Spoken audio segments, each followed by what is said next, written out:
huwag kang susuko. Alam ko nabibigatan ka na, nahihirapan ka na, pero magtiwala ka sa Kanya.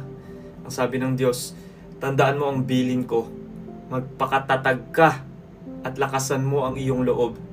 Huwag kang matatakot o mawawalan ng pag-asa sapagkat akong si Yahweh na iyong Diyos ay kasama mo saan ka man magpunta. Alam ko may mga times na sinasabi mo na sobra-sobra na to. Hindi ko na kayang i-handle. Hindi ko na naiintindihan yung nangyayari. Tandaan mong sinabi ng Diyos, ako isa sa iyo.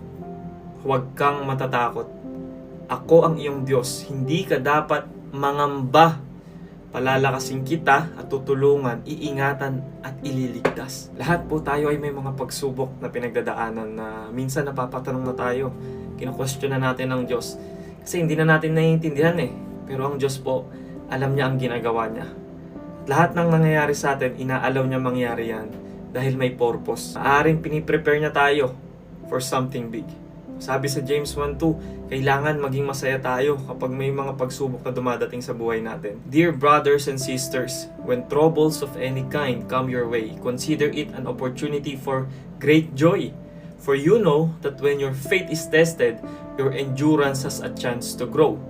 So let it grow, for when your endurance is fully developed, you will be perfect and complete, needing nothing. Ang ganda ng sinabi doon, di ba? May mga pagsubok sa buhay natin na hinahayaan ng Diyos para mag-grow tayo, para lumago tayo sa Kanya.